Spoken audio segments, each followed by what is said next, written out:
many people still wonder if platonic friendships between different genders truly exist.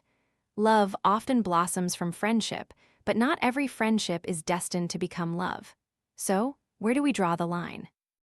Perhaps one sunny day, you suddenly find the goofy smile of your childhood best friend strangely adorable. Or perhaps your heart skips a beat when you catch the eye of your desk mate.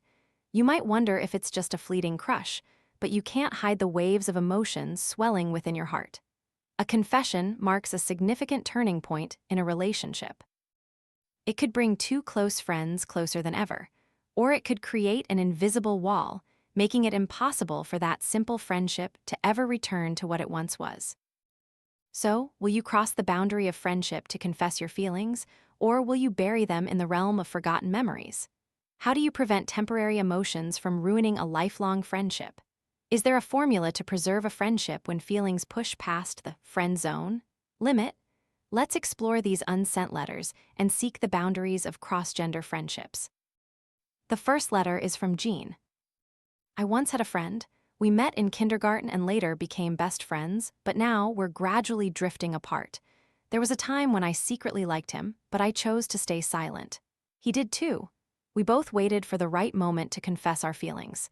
He waited 3 years to confess to me, and I waited 7 years for him. After that, we opened up and gave each other a chance.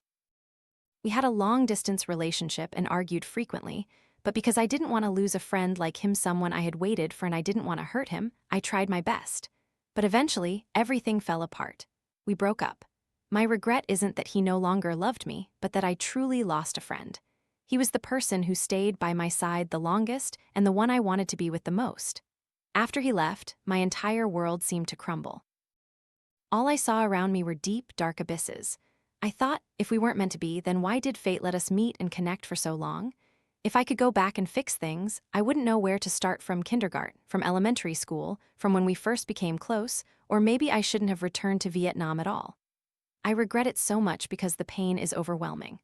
I always pray to God, asking him not to let me be hurt again, begging him for that pain to be the last. But it seems he has become my obsession. I don't want to lose him, I still want him by my side. The next letter is from Sue. I think everyone has a forever crush in their heart. I have a friend like that too. We've been playing together since childhood, and our families are very close, so you could call us childhood sweethearts. Later, as we grew up, even though we didn't see each other for 3 years, we still texted back and forth. We were in an ambiguous phase for a while, but neither of us took the initiative. Until the day I thought would never come, he told me he liked me. I was overjoyed. He said he had liked me since we were kids, and I felt the same way. But then he went to study abroad, and I decided to end our brief relationship. I was afraid of long-distance love. I was afraid of so many things. But now I'm starting to regret it. I really like him. Should I just go for it, no matter what happens? But I still want to maintain our friendship, so I chose to continue texting him like two old friends. He's been studying abroad for a year now. Every day I check his social media. Today I saw he has a girlfriend. I regret not loving him then. When we broke up, I didn't say it was because I was afraid of long distance. I just came up with a flimsy excuse. Now I want to confess, but there's no opportunity left. Day and night I'm still haunted by him, even in my dreams. It stresses me out so much and torments my heart. Did I make the right decision back then? I didn't even try and already gave up. I'm really terrible. The next letter is from Poppy. I once got to know a classmate. At first, he said he liked me a lot and wanted to explore a relationship. At that time, I was quite shy and afraid of being hurt like in previous relationships. But I also didn't want to miss out on him. I told him I just wanted to get to know each other, not ready to be in a relationship yet, and if he was okay with that, we could try. Because of our studies and different schedules, we rarely met in person. It was mainly through messages. Plus, we were both quiet people. So many times, we wanted to text but didn't know how to continue the conversation. After a while, we just went silent. No arguments, no fights, he just stopped texting, so I stopped too. This silence lasted for a whole month.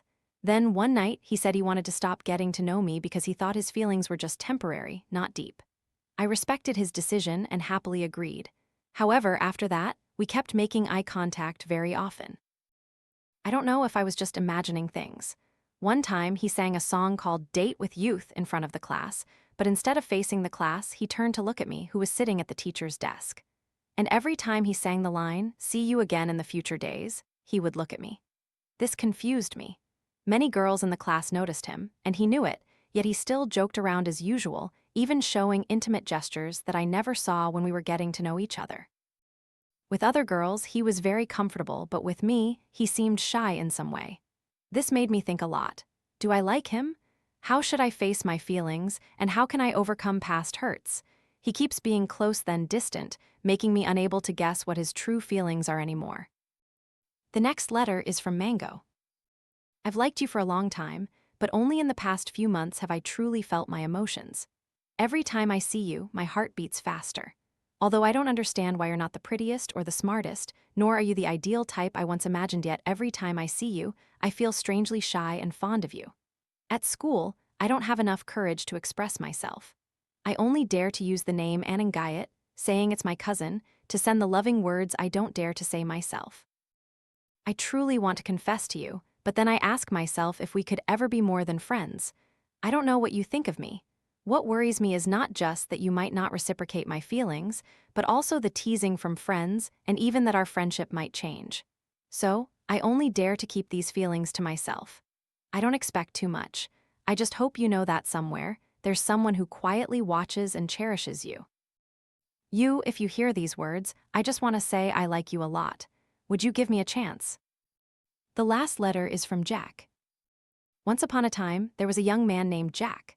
Jack was kind, sincere, and lived in a small town full of fresh, delicious fruits. Jack was always proud of his name, which carried a sweet, rustic simplicity, much like his own character.